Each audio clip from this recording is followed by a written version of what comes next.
Hello, everyone. I wanted to talk today about the thread scraps that I have. I have them all in this basket, and I did a short a couple of days ago on what I do with my scrap threads, and I want to explain a little bit more about it.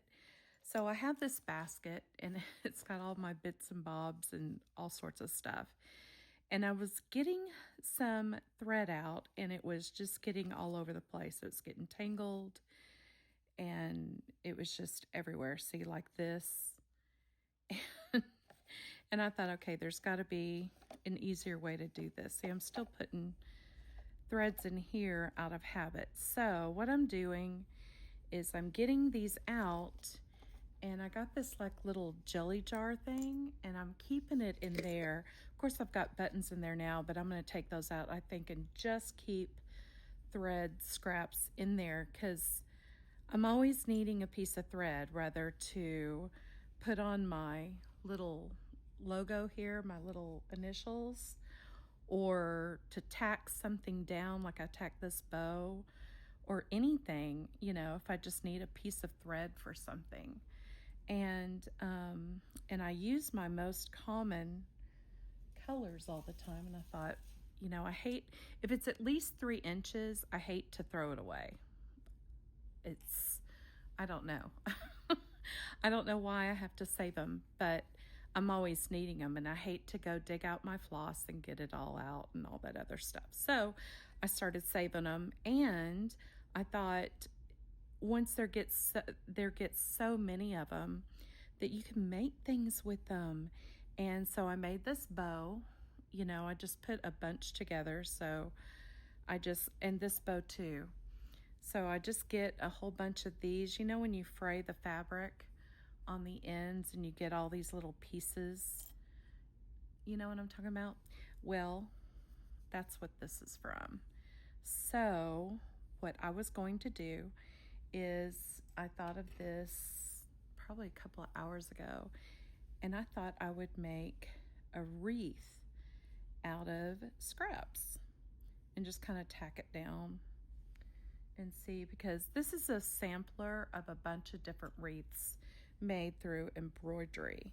Now, this isn't really thread. I was wanting to put some more natural ribbon in there, or not ribbon, thread, but I don't think I want to use any jute.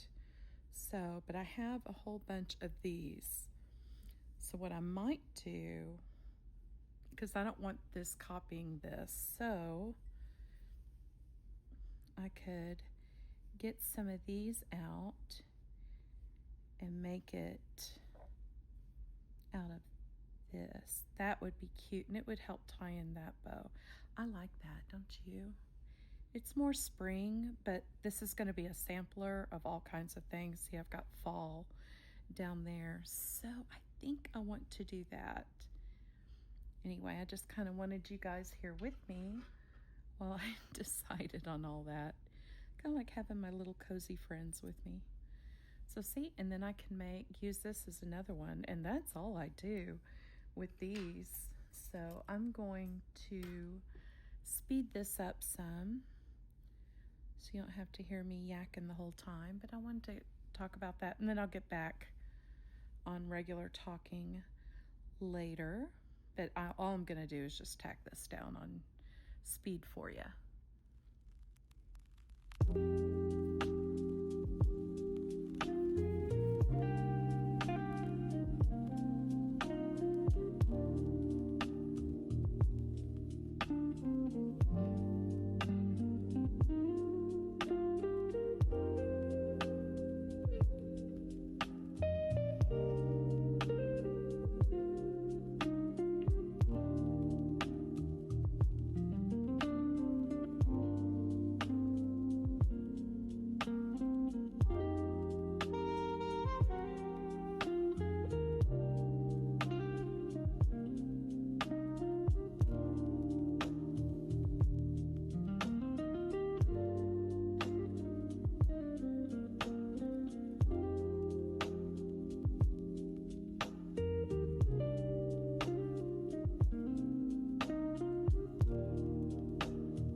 Okay, so right here, it was just kind of the ends.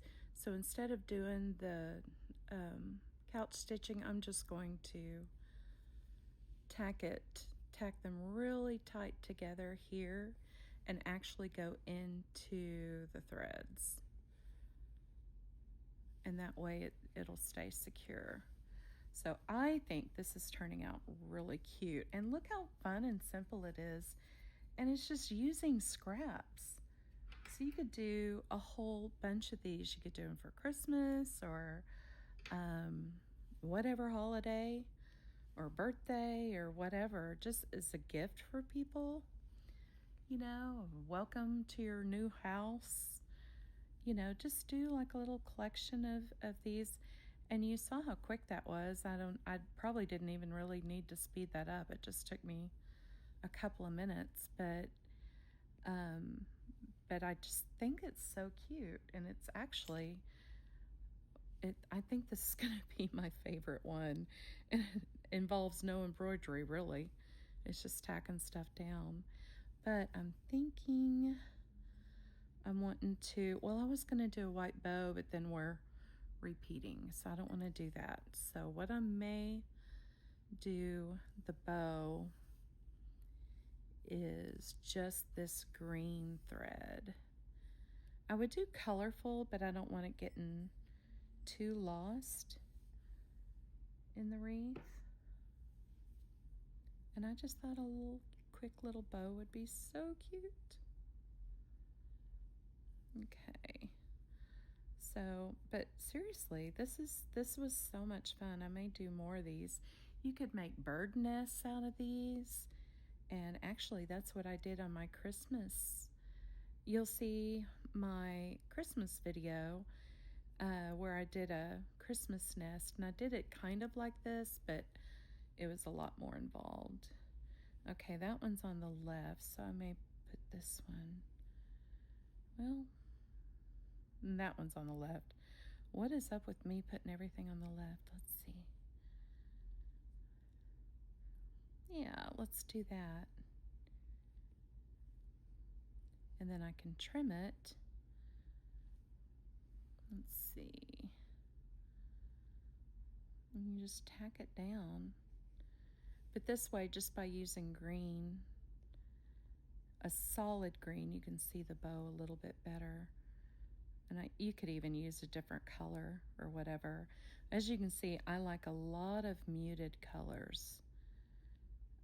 Too much color bothers me. And I think it's because I used to have my house in the 90s. I used to have it all, I think every wall was a different color, and I got so sick of it so quick. And I vowed never to do that again. So I don't live with a bunch of color. Everybody makes fun of me and calls my house the White House because it's basically mostly white. Okay, so, and then what I'm gonna do is trim the tails here, but I want them kind of short. That is so cute. I think this is my new favorite. Besides the cotton stem one, I think this one's my new favorite. This one would have been really cute too, but I don't think it would have showed up as much. But see, so simple, you guys. I mean, this is, what, a 10-minute video. So I may not even speed it up. I may just put music there because that way you can see the real time of how long it took me to do it. It's very easy. So anyway, so that is my solution from this basket to a little jelly jar, and keep all your threads in that, and you always have them ready to go. So I hope you enjoyed this. This was fun to do. They're a lot of fun to do, and they all come out different. You know, you can shape them or do whatever as you tack them down. So anyway, I will see you next Friday on my next Flosstube. This one I think is number 5. But I'm going to do this whole sampler with you guys, and I need to trim this off because it's, see what I mean? Anyway, I'll stop jabbing and or yakking, I guess is what it's called. And yeah, and talk to y'all later. But see, look how much I have left to go. So I have so many ideas for this little wreath sampler, and I've never seen anybody do a wreath sampler. So I thought I will start it. So if you do one, let me know in the comments. And also, if you haven't subscribed, why haven't you subscribed to me? I would love to have you because I'll see you, and yeah, let me know in the comments and I'll go check your channel out as well. So talk to y'all later. Bye-bye.